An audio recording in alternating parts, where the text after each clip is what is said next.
ফুটবলকে কলঙ্কিত করার জন্য যা কিছু করা প্রয়োজন সবকিছুই করা হলো মিশরের বিপক্ষে। আর এত কিছুর পরেও একটা বিশেষ শ্রেণী নির্লজ্জের মতন বিজয় উল্লাস করছে। তাদেরকে সত্যিকার অর্থে ফুটবল ফ্যান বলবেন নাকি অন্য কিছু বলবেন সেটা আপনার ব্যক্তিগত ব্যাপার। ম্যাচ শেষে মিশরের যে খেলোয়াড় চোখের জলে কান্নায় ভেঙে পড়লেন এবং বললেন রেফারি আমাদের সাথে অন্যায় করেছে, জুলুম করেছে, আমাদের স্বপ্নটাকে তিনি শেষ করে দিয়েছেন। তার এই কথাগুলো কি একেবারেই অসত্য? একটু ডিকোড করার চেষ্টা করি। একই সাথে তিনি একটা কোরআনের আয়াত পড়েছেন, সেটা নিয়ে ভিডিওর শেষ অংশে একটু বলার চেষ্টা করব। প্রথমত, রেফারির যে সিদ্ধান্তটাকে বাংলাদেশের এক শ্রেণীর মানুষ ডিফেন্ড করছেন যে মোহাম্মদ সালাহর এই সিদ্ধান্তটা, অর্থাৎ সালাহকে যেভাবে ট্যাকেল করা হয়েছে ওটা পেনাল্টি ছিল না। পুরো ব্যাপারটাকে শুধুমাত্র এই একটা জায়গায় কুক্ষিগত করলে তো চলবে না, এবং পুরো বিষয়টা ভালো করে পার্ট বাই পার্ট একটু খুলে বলার চেষ্টা করছি, বোঝার চেষ্টা করেন। একেবারে সর্বপ্রথম যখন মিশরের একটা গোল বাতিল করা হলো, গোল হয়ে যাওয়ার পরে ভার চেক করে জানালো এটা ফাউল ছিল, তাই তো? এই যে চিত্রটা আপনারা দেখছেন, এই চিত্রে আপনার কাছে এটা দেখলে ফাউল মনে হবে, এবং এই যে সিদ্ধান্তটা আসছে, এই সিদ্ধান্তটা কে দিয়েছে? ভার দিয়েছে। এবার একটু লক্ষ্য করেন, একদম শেষ দিকে এসে মিশর যখন, অর্থাৎ মোহাম্মদ সালাহ যখন ডিবক্সের মধ্যে ঢুকে যায়, এক শ্রেণীর অ্যানালিস্ট এইটাকে ডিফেন্ড করতেছে যে সালাহকে কোনোভাবেই ফাউল করা হয় নাই এবং এটা ফাউল নয়। ভালো করে কথাটা বোঝার চেষ্টা করবেন। তারা শুধুমাত্র সালাদটাই দেখেছে, অন্য আর একটা জায়গায় যে ইনসিডেন্ট ঘটে যাচ্ছে সেটা তাদের নাই, সেখানে তাদের চোখ নাই। কারণ লজ্জা থাকতে হবে তো।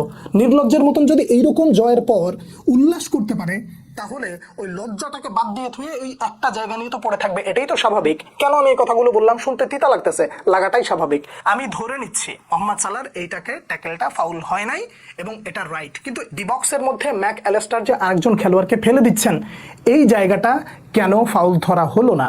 এখন কথা হচ্ছে, গোল হয়ে যাওয়ার পর মিশরের একটা জায়গা একটা সিদ্ধান্তকে ফাউল হিসেবে কনভার্ট করে দেওয়া হলো, আবার একই জায়গায় মোহাম্মদ সালাহকে ফেলে দেওয়া হলো, ওটাও ফাউল হলো না।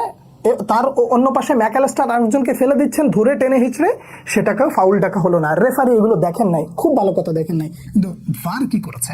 ভার এই সিদ্ধান্তটা কিভাবে এড়িয়ে যায়? এদিকে গোল হলে গোলের পরে আর ভার চেকিং করার প্রয়োজন হয় না, আবার অন্যদিকে যদি গোল হয় তাহলে ভার চেক করার খুব প্রয়োজন হয়। এইটাকে আপনি কি বলবেন? চুরি বলবেন? এই নোংরামিটা আসলে কোন পর্যায়ের নোংরামি বলবেন? এবং এইটাকে আবার ডিফেন্ডও করছেন এক শ্রেণীর টপ ক্লাস লোক। বাংলাদেশের কিছু অ্যানালিস্ট আছে, এটাকে আবার ডিফেন্ড করে যাচ্ছেন। এখন বলবেন ভাই আপনি বুঝেন না, আপনি বাংলাদেশের একজন ক্রিয়েটর, আপনি কি বুঝেন? আমি তো আসলে বুঝি না। তো আমার যদি কথাটা আপনার ভালো না লাগে, তাহলে যারা খেলেছে তাদের কথাটা মানেন।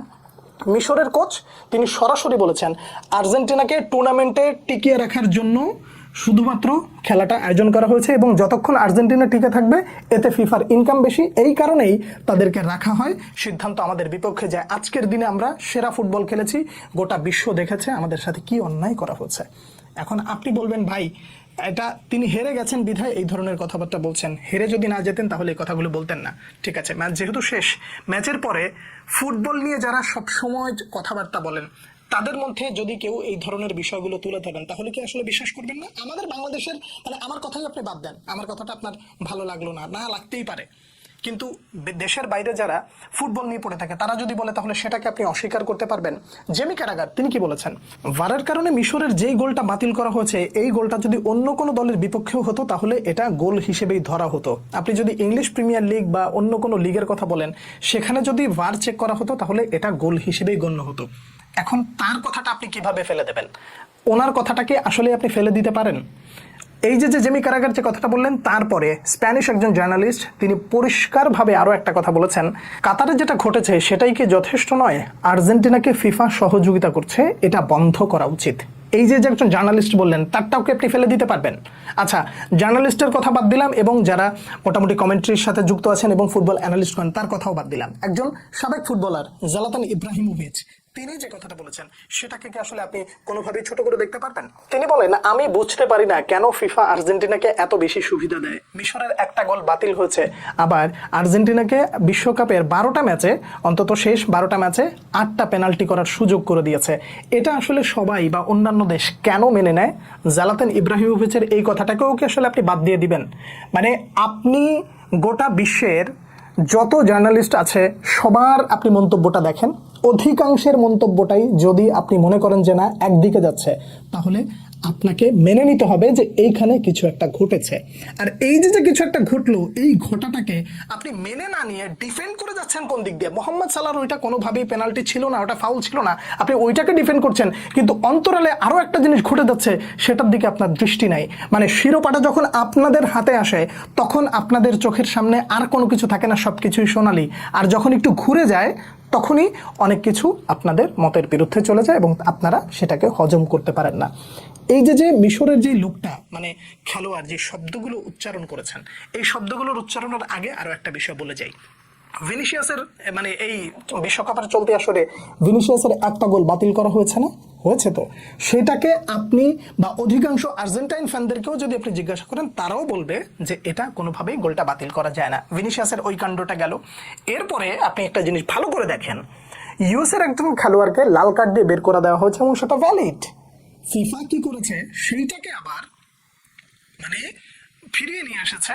কত মানে দুনিয়ার চটি গল্প আইনা ভৈরা দিয়া কারণ টারণ উল্লেখ করে দিয়ে সেই খেলোয়াড়কে আবার ফিরিয়ে নেওয়া হচ্ছে। বেলজিয়াম একেবারে দাঁত কামড়ে না, একেবারে সঠিক জায়গা মতন একটা উত্তর ইউএসএকে দিয়ে দিয়েছে এবং সেই উত্তর আশা করি তারা পেয়ে গেছে।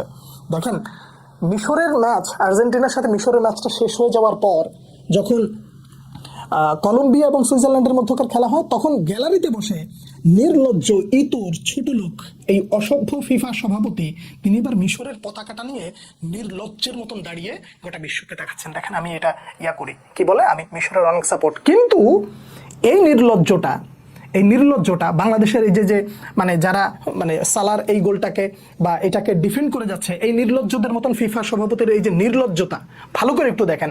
একদিকে সে কি করলো, পতাকা হাতে নিয়ে করে মানে বসে আছে এবং সবাইকে দেখাচ্ছে মিশর অনেক ভালো খেলেছে, মিশরকে আমি সমর্থন করছি।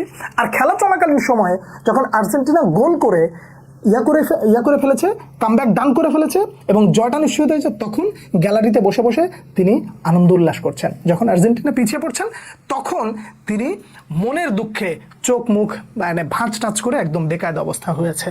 আপনি কোনটাকে আসলে আপনি মানে সমর্থন করবেন? এই সব কিছুকে যদি আপনি সমর্থন করেন, তাহলে আপনাকে আসলে ফুটবল ফ্যানদের কাতার থেকে বের করে দিয়ে আপনাকে একটা বিশেষ মানে দলের সমর্থক হিসেবেই বলতে হবে, এর বাইরে অন্য কিছু বলা যায় না। এবার আসেন, এই যে কোরআনের আয়াতটা যে পড়েছে যে হাসবুনাল্লাহু ওয়া নি'মাল ওয়াকিল, আমাদের জন্য আল্লাহই যথেষ্ট, একটা জিনিস খুব ভালো করে মনে রাখবেন, আমি আজ বাদে কাল পৃথিবী থেকে চলে যেতে পারি, কিংবা পরবর্তী প্রজন্ম যখন আসবে তারাও এই জিনিসগুলো মনে রাখবে। আপনাদের কাছে একটা খোলামেলা আলাপ বলে যাই, আর্জেন্টিনা ইংল্যান্ডের সাথে যে অন্যায়টা করেছিল, অর্থাৎ ম্যারাডোনা ওই যে হাত দিয়ে গোল দিয়ে যে অন্যায়টা করেছিল, ইংল্যান্ডের সাথে যেই আচরণটা করেছিল ম্যারাডোনা, সেটার জন্য তারা একটা দীর্ঘ সময় কিন্তু পস্তাইছে এবং মানুষের কাছে আজ অব্দি চোরের লকব হিসেবে তাদেরকে মোটামুটি মানুষ পরিচিতি দেয় এবং একই সাথে তাদের অর্জনকে মানুষ খাটো করে দেখে। আর মিশরের সাথে যেটা হলো, এগুলোর জন্য আর্জেন্টিনা দীর্ঘদিন পস্তাবে। মিশরের খেলোয়াড়ের যে মনের যে আক্ষেপ, দুঃখ, কষ্টটা, এই যে ব্যাপারগুলো ঘটে গেছে না, এইগুলো মানে একটা বদদোয়ার মতন থেকে যাবে এবং একটা ফুটবল মানে নেশন উঠে আসতে মানে তাদের উপরে একটা কালো ছায়া থেকে যাবে। ইংল্যান্ডের সাথে যে আচরণটা করেছিলেন, ওইটার পরে আপনাদের উপরে যে একটা কালো ছায়া ছিল, মানুষের ভেতর থেকে বদদোয়া ছিল, খারাপ লাগা ছিল, আশীর্বাদ ছিল না, ঠিক একই জিনিসটা মিশরের সাথে ঘটার পর এবং ফিফা যেইভাবে সহযোগিতা করে যাচ্ছে আর্জেন্টিনাকে, তাদের উপর থেকে একটা কালো ছায়া থেকে যাবে। পরবর্তী প্রজন্মকে তারা মানে পরবর্তী প্রজন্ম, যেমন আমরা ম্যারাডোনার ব্যাপারটা নিয়ে মানে আলোচনা করি, পরবর্তী প্রজন্ম ম্যারাডোনা সহ এই জিনিসগুলোকে চুরি হিসেবে আখ্যা দিবে যে ফিফা একটা দলকে বিশেষ মানে ক্ষমতায়নে বিশেষ আচরণের কারণে ফিফা একটা দলকে সুবিধা দিয়েই তাদের অর্জনের ঝুলিটাকে মোটামুটি আলাদা করা হয়েছে। ক্রিশ্চিয়ানো রোনালদোকে নিয়ে মেসির সাথে যে ডিবেটটা চলে, এই ডিবেট নিয়ে পরবর্তী মানে পরের ভিডিওতে আমি কিছু একটা আলোচনা করার চেষ্টা করছি, সেটা অবশ্যই দেখবেন। আর এই যে এতক্ষণ আলোচনা করলাম, এই বিষয়ের কোন কোন জায়গায় আমি ভুল বলেছি, যদি আমার কোথাও ভুল থাকে প্লিজ, আমি আবারও বলছি, যদি আমার কোথাও ভুল থাকে আমাকে আমার ভুলটা বলেন, আমি আমার ভুলটা শুধরে দেব। আর যদি আমার ভুল না থাকে আপনি আপনার সঠিক মতামতটা জানাবেন। একই সাথে এই নির্লজ্জদের মতো এই ফুটবল বিশ্বকাপে যা হচ্ছে, এই নির্লজ্জের বিষয়গুলো আপনার চারপাশে যেগুলো ঘুরছে, তাদেরকে দয়া করে একটু বোঝানোর চেষ্টা করেন, না হলে তাদের থেকে আপনি নিজেকে মুক্ত রাখবেন বলে আমি ব্যক্তিগতভাবে মনে করছি। আপনাদের সামনে আমি যা বুঝেছি সেটাই তুলে ধরলাম। কে কি মনে করছেন জানাবেন পরবর্তী ভিডিওতে। আবার দেখা হচ্ছে, সে পর্যন্ত অনেক অনেক ভালো থাকবেন। আল্লাহ হাফেজ।